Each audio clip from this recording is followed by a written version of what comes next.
পৃথিবীর ইতিহাসে post classical period নামে একটা সময় আছে।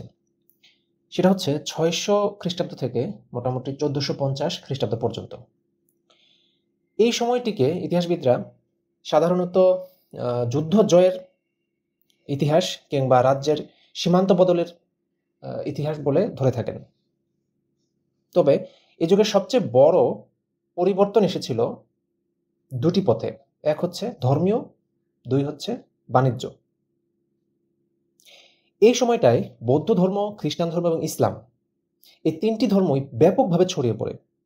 তারা শুধু মানুষের বিশ্বাস বদলায়নি, বরং সমাজের চিন্তা, সংস্কৃতি, এমনকি শাসন ব্যবস্থাকেও বদলে দিয়েছে। এসব ধর্মের প্রচারে সবচেয়ে বেশি ভূমিকা রেখেছিল মিশনারি কার্যক্রম, শাসকদের পৃষ্ঠপোষকতা এবং অনেক সময় সমাজের ভেতরের সাধারণ মানুষের আন্তরিক বিশ্বাস। কিছু কিছু জায়গায় কর ছাড় পাওয়ার জন্য কিংবা সামাজিক সুবিধা পাওয়ার জন্য মানুষ ধর্ম পরিবর্তন করেছিল। আবার কোথাও কোথাও ধর্মীয় চাপও ছিল। তবে বেশিরভাগ মানুষ নতুন ধর্ম গ্রহণ করেছিল আত্মিক টান থেকে কিংবা সামাজিক একটি প্রভাবের কারণে। এই সময় গড়ে উঠতে থাকে বিশাল বাণিজ্য নেটওয়ার্ক। সিল্ক রোড, ভারত মহাসাগর এবং ভূমধ্যসাগর হয়ে বাণিজ্য চলত চীন, ভারত, আরব দেশ, পূর্ব আফ্রিকা এবং ইউরোপের মধ্যে।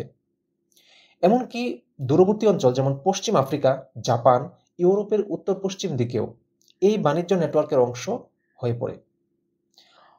পণ্য আদান প্রদানের সাথে সাথে ছড়িয়ে পড়তে থাকে প্রযুক্তি, সংস্কৃতি এবং ধর্মীয় চিন্তাভাবনা।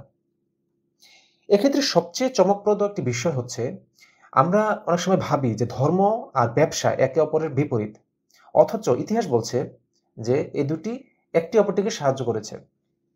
ব্যবসায়ীরা রাস্তা পাড়ি দিয়েছেন সাহস করে, কারণ তাদের বিশ্বাস ছিল যে তারা আল্লাহর পথে বা ধর্মীয় মূলনীতির সাথে থাকছেন।